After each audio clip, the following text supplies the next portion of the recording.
পবিত্র ভূমিতে মোদীজিকে সুস্বাগতম।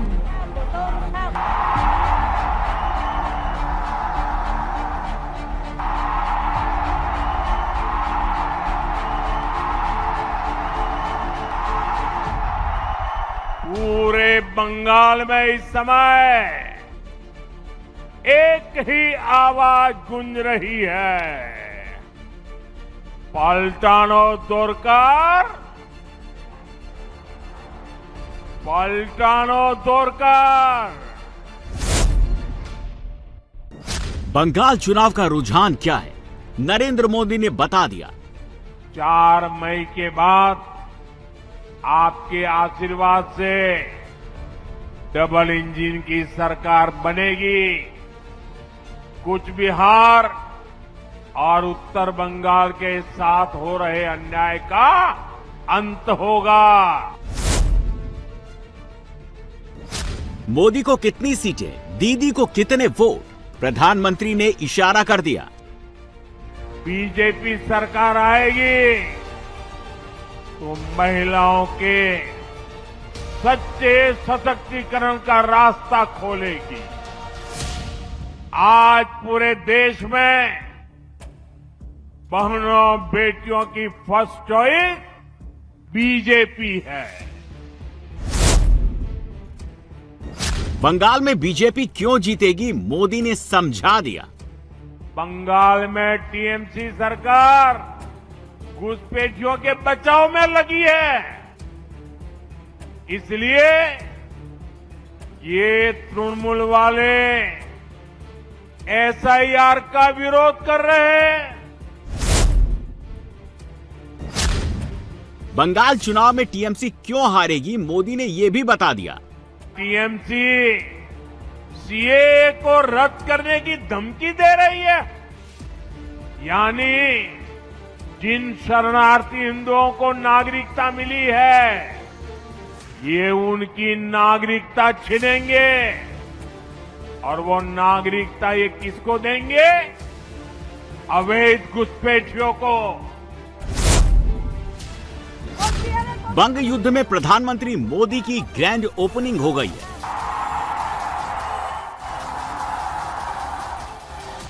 बंगाल में नरेंद्र मोदी ने युद्ध शुरू कर दिया है। युद्ध सिंडिकेट राज के खिलाफ, युद्ध कट मनी कल्चर के खिलाफ, युद्ध टोलाबाजी संस्कृति के खिलाफ, युद्ध भय और अत्याचार के खिलाफ, और युद्ध महाजंगल राज के खिलाफ। मालदा में जो हुआ वो केवल टीएमसी की उद्दंडता ही नहीं थी, ये इस निर्मम सरकार का प्रायोजित महाजंगल राज है।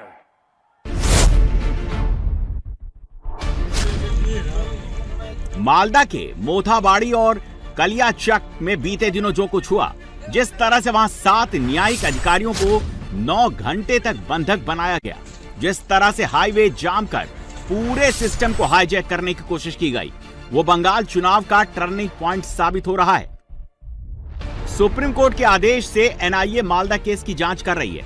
अब तक 19 एफआईआर और 35 गिरफ्तारियां हो चुकी हैं। राजनीतिक तौर पर नरेंद्र मोदी अब यहां से कोई मौका नहीं छोड़ रहे हैं। यहां की निर्मम सरकार बंगाल की इस पावन माटी पर हर रोज लोकतंत्र को लहूलुहान कर रही है। ये निर्मम सरकार अपने आगे किसी संवैधानिक संस्था को कुछ भी नहीं समझती। आपने 2-3 दिन पहले ही देखा है, पूरे देश ने देखा है, देश के न्यायप्रिय नागरिक चौंक गए। कैसे मालदा में न्यायिक अधिकारियों को बंधक बनाकर रखा गया। सोचिए ये कैसी सरकार है। ये कैसी व्यवस्था है जहां जज और संविधान की प्रक्रिया भी सुरक्षित नहीं है, तो बंगाल की आम जनता की सुरक्षा की उम्मीद इन लोगों से कैसे की जाए? मालदा में जो हुआ वो केवल टीएमसी की उद्दंडता ही नहीं थी, ये इस निर्मम सरकार का प्रायोजित महाजंगल राज है। बंगाल में पहली रैली के लिए मोदी ने वो इलाका चुना जहां बीजेपी का स्ट्रांग होल्ड है, उत्तर बंगाल का कूच बिहार। 5 साल पहले यहां भगवा ही भगवा छाया था, कूच बिहार में कमल ही कमल खिला था। मोदी ने भगवा गढ़ से बंग युद्ध का आगाज कर दिया। यही वो इलाका है जहां से ममता बनर्जी ने भी अपना चुनावी अभियान शुरू किया है। ममता ने 2026 के चुनाव प्रचार की शुरुआत नॉर्थ बंगाल के दार्जिलिंग से की थी। दार्जिलिंग के नक्सलबाड़ी में ममता की पहली रैली हुई थी। वो ममता का बीजेपी को डायरेक्ट चैलेंज था। आज मोदी ने वो चैलेंज कबूल कर लिया। नरेंद्र मोदी का राजनीतिक दिमाग दूसरे नेताओं से अलग चलता है। उन्हें पता है कि कब कौन सा मुद्दा पकड़ना है और कब कौन सा मुद्दा छोड़ना है। मालदा के मोथाबाड़ी कांड के बाद मोदी ने हिंदू वाला रूट पकड़ लिया। अब बीजेपी इसी रूट पर रहेगी। इसी हिंदू रूट से बीजेपी 4 मई को बंगाल विजय का प्रयास करेगी। अभी टीएमसी ने अपना घोषणा पत्र जारी किया, लेकिन उसका नाम उन्होंने बांग्ला भाषा में नहीं रखा, बल्कि उसे इश्तेहार कहा जा रहा है। आप सोचिए, ये कैसे बंगाल की पहचान को बदल रहे हैं। आप जानते हैं ना, इश्तेहार का इस्तेमाल बंगाल में किस लिए हुआ था? 1905 में मजहबी ताकतों ने बंगाल में लाल इश्तेहार जारी किया था। उसके बाद हिंदुओं का नरसंहार किया गया था। टीएमसी हमें उसी की याद दिलाना चाहती है। आपको भूलना नहीं है, यहां निर्मम सरकार में खुलेआम धमकी दी रही है। ये खास मजहब के लोग बंगाल में हिंदुओं का रहना मुश्किल कर देंगे। तुष्टीकरण का ऐसा घिनौना खेल बंगाल के सम्मान और बंगाल की संस्कृति को मिटाने का ऐसा षड्यंत्र, लेकिन अब बहुत हो गया।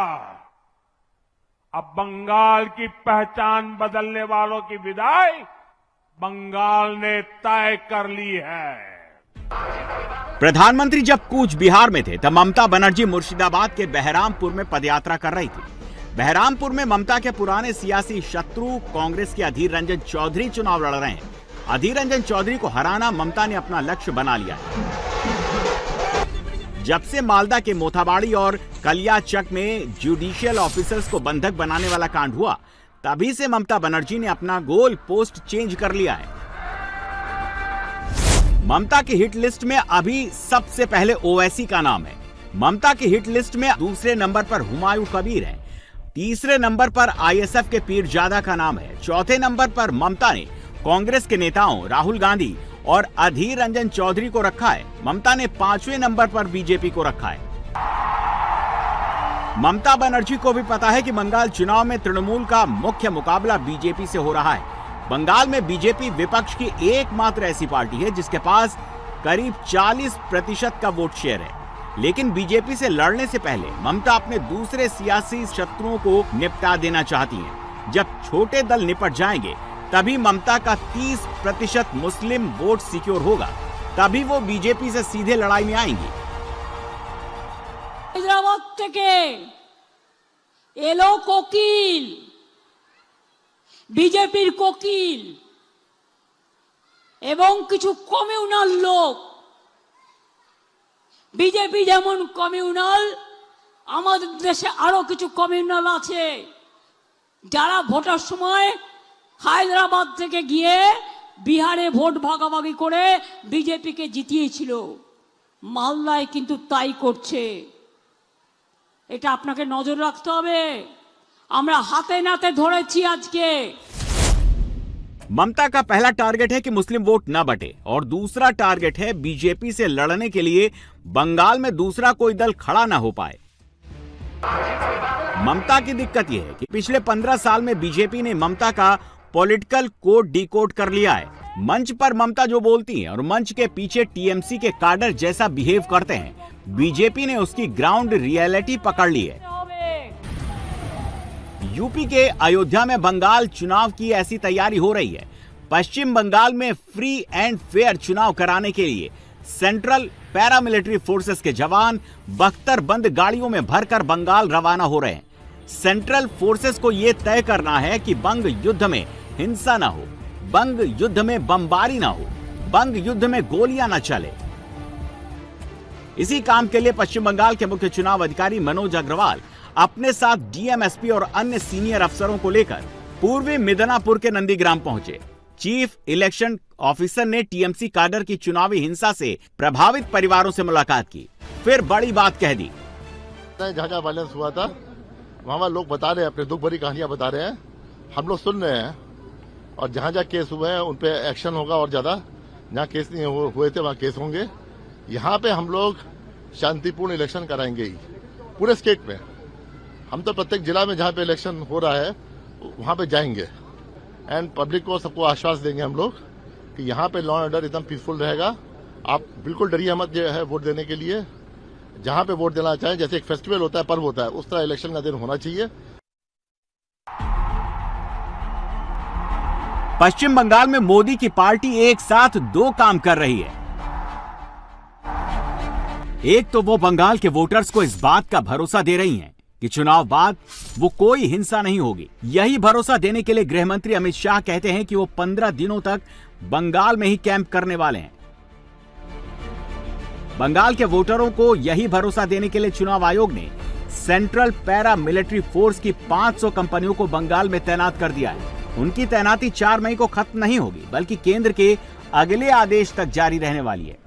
बीजेपी दूसरा काम ये कर रही है कि वो 70% हिंदू वोट पर ही फोकस कर रही है। हिंदू महिला, हिंदू युवा, हिंदू मतुआ, हिंदू राजवंशी, हिंदू शरणार्थी, हिंदू भद्रलोक, हिंदू बहन, हिंदू बेटी। बीजेपी का टारगेट वोटर हिंदू है, चाहे वो किसी भी जाति के हों। अगर हिंदू हैं तो बीजेपी उनके पास जा रही है।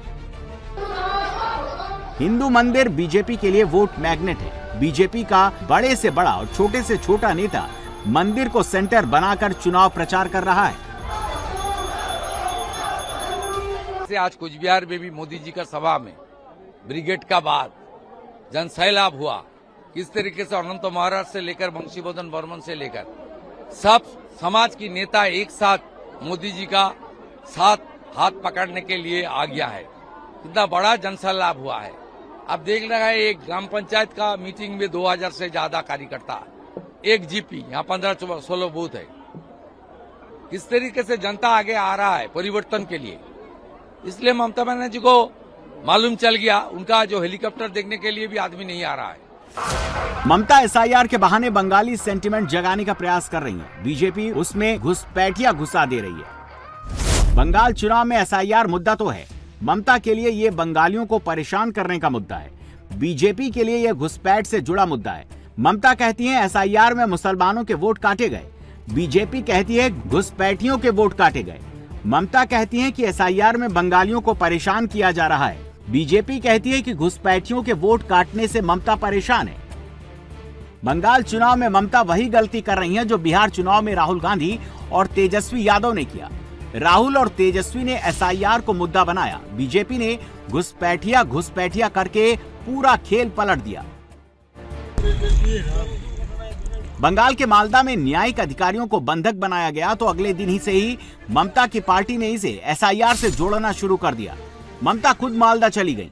उन्होंने ओवैसी की पार्टी और पीरजादा अब्बास सिद्दीकी की पार्टी पर आरोप लगाए, लेकिन बार बार यही कहा कि वोट कटने से लोगों में गुस्सा है और अब एनआईए के अफसर जांच के नाम पर आम बंगालियों को परेशान कर रहे हैं।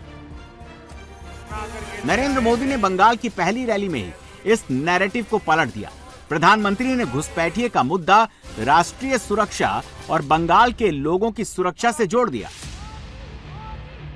तृणमूल शासन के 15 वर्षों में बंगाल के सीमावर्ती इलाकों में डेमोग्राफी में खतरनाक बदलाव आया है।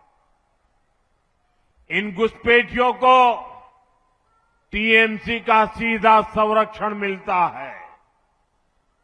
टीएमसी ने सीधे अपने सिंडिकेट में भर्ती करती है। इनसे बंगाल के लोगों की सुरक्षा को बड़ा खतरा पैदा हो रहा है। इसलिए भारत सरकार घुसपैठियों की पहचान कर उन्हें बाहर निकालने के लिए काम कर रही है।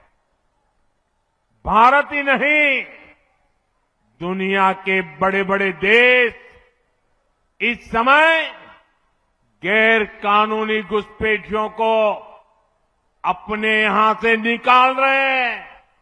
बंगाल में टीएमसी सरकार घुसपैठियों के बचाव में लगी है। इसलिए ये तृणमूल वाले एसआईआर का विरोध कर रहे हैं ताकि घुसपैठियों की पहचान न हो सके। उल्टा टीएमसी सीएए को रद्द करने की धमकी दे रही है। प्रधानमंत्री नरेंद्र मोदी ने 2021 के बंगाल चुनाव में भी धुआंधार प्रचार किया था, लेकिन बीजेपी ममता सरकार को हिला नहीं पाई। इस बार मोदी बदली हुई इस स्ट्रेटेजी के साथ आए हुए हैं। मोदी ने पहले बंगाल चुनाव की गर्मी बढ़ जाने दी। बीजेपी के लोकल लीडर्स ने पहले माहौल बनाया, फिर जब चुनाव पकने लगा तब मोदी की एंट्री हुई। कूच बिहार की रैली में आई भीड़ देखकर मोदी गदगद हैं। उन्होंने मंच से ही इसकी तारीफ की और बाद में सोशल मीडिया पर इसका जिक्र भी किया। बंगाल में पहली रैली में से ही मोदी 4 मई और उसके आगे की बात करने लगे हैं। इस चुनाव में बंगाल से भय भागेगा। भाजपा की महाविजय से भरोसा जागेगा। और मैं आपको भरोसा देता हूं, इस बार चुनाव के बाद इनके पापों का पूरा हिसाब किया जाएगा।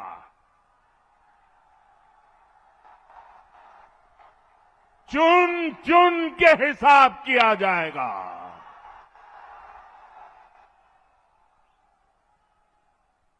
चार मई के बाद कानून अपना काम करेगा। चाहे कोई बड़े से बड़ा गुंडा क्यों न हो, इस बार न्याय होकर रहेगा। एक बात मैं आपको और बता दूं, ये इतने वर्षों से बंगाल की जनता का पैसा लूटा गया है।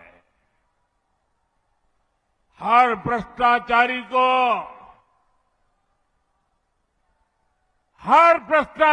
को ये जो लूटा हुआ पैसा है ना, वो जनता को लौटाना ही पड़ेगा। प्रधानमंत्री की रैली के बाद ममता बनर्जी का जवाब भी आएगा। ऐसा बिल्कुल नहीं होगा कि ममता चुप रह जाएंगी, बीजेपी के सामने हथियार डाल देंगी। ममता को मालूम है कि बंगाल का चुनाव कैसे लड़ा जाता है और कैसे जीता जाता है, इसीलिए बंग युद्ध भीषण होने वाला है। अब आपको ले चलते हैं असम, जहां बीजेपी लगभग एक तरफा लड़ाई लड़ रही है। हेमंत बिश्वा शर्मा ने जो चक्रव्यूह बनाया, कांग्रेस उसमें फंसकर रह गई। आज कांग्रेस ने हेमंता बिश्वा शर्मा और उनकी पत्नी पर पर्सनल अटैक किया। हेमंता की पत्नी पर दुबई में प्रॉपर्टी और 3 पासपोर्ट रखने के आरोप लगाए। हेमंता ने इन आरोपों को निराधार और फर्जी बताते हुए मानहानि का मुकदमा दायर करने की बात कही है। अल्टीमेटली पवन खेरा का ऊपर एक फ्रॉड डॉक्यूमेंट्स बनाना, क्रिमिनल कॉन्स्पिरेसी करना, पवन खेरा का साथ जो बैठा था सबका ऊपर मेरा लगता है कि मैं कॉन्फिडेंट हूँ अभी पवन खेरा उनका जीवन का अंतिम क्षण आसाम का जेल में ही कटेगा।